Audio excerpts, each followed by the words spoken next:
Au jour d'aujourd'hui, quand c'est vous les gens du gouvernement qui volez, qui torpillez le peuple, qui prenez l'argent, qui fait des gros détournements, et puis vous prenez l'argent du peuple là. Vous dites non, le président Ouattara n'est pas responsable de ça. Oui, le président Ouattara a mis une politique en place contre la corruption, contre les voleurs, contre les détournements des deniers publics. C'est ce que vous dites.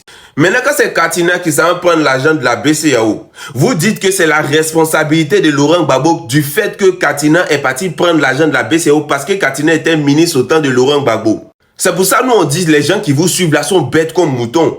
Parce que quand c'est vous là, ce n'est pas la responsabilité de Ouattara. C'est-à-dire que si on veut suivre votre logique, c'est que Ouattara doit aller en prison. Parce que vous avez volé. On a entendu tous les vols, tous les détournements. C'est-à-dire que l'argent des passeports, l'argent des cartes d'identité d'une année, c'est 87 000 vous avez remis à la Cour des comptes. Konon Gbagbo est responsable. Mais ce n'est pas comme ça la coupe. Ce n'est pas comme ça la justice juge les gens. Ce n'est pas comme ça la justice juge les gens. La justice se base sur les faits. C'est pas parce que quelqu'un dort chez moi qui t'a envolé le voisin que c'est moi qui l'ai envoyé. Je suis désolé. Ce n'est pas comme ça que la justice juge les gens. Et Ibrahim Cissé Bakongo, un homme politique, un homme qu'on dit oui qui connaît la justice, c'est lui qui vient sortir ce genre de discours. Les discours comme ça c'est les discours des grains, ça c'est les discours d'affairage, ça c'est les discours des papatoyas. Devant la Cour pénale internationale, Gbagbo Laurent a dit on ira jusqu'au bout. Il n'a même pas présenté un seul témoin à décharge. Et puis on lui a dit monsieur sortez, vous n'avez rien fait. Et cela lui a coûté 10 ans de sa vie. Ce n'est pas devant les juges baveux, les juges corrompus, les nullats de juges qu'on a chez nous en Côte d'Ivoire là que les gens vont venir dire que non, que oui on a jugé Laurent Gbagbo et qu'aujourd'hui Gbagbo Laurent est condamné. Est-ce que Gbagbo a demandé d'être gracié? Gbagbo n'a pas demandé d'être gracié. Gbagbo a dit allons jusqu'au bout de la procédure. Pourquoi est-ce que vous n'ouvrez pas la procédure? C'est là on vous attend pour voir réellement s'il y a une justice qui fonctionne en Côte d'Ivoire. C'est là on attend.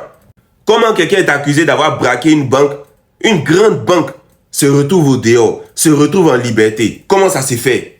Que non, Gbagbo est responsable du fait que Katina soit allé chercher de l'argent. C'est pas comme ça que la justice fonctionne. La justice ne fonctionne pas comme ça. Si vous dites que Gbagbo Laurent a braqué, vous apportez les éléments qui prouvent que Laurent Gbagbo a réellement braqué la BCEAO. C'est sur les faits que la justice se base. La justice ne se base pas sur les commentaires de grains, sur les trucs. Non, vous accusez quelqu'un, vous déterminez sa culpabilité. C'est ça qu'on appelle la justice.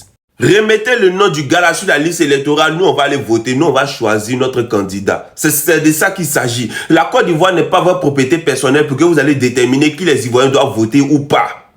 Tous les vols que vous avez fait, tous les détournements que vous avez fait là, lorsque Ouattara ne sera plus président de la République là, vous allez aller répondre et lui aussi va venir répondre de ça parce qu'il est responsable de ce que vous avez fait. Fakala ZB, justice à géométrie variable. Mais vous là, vous allez voir ce qui va se passer.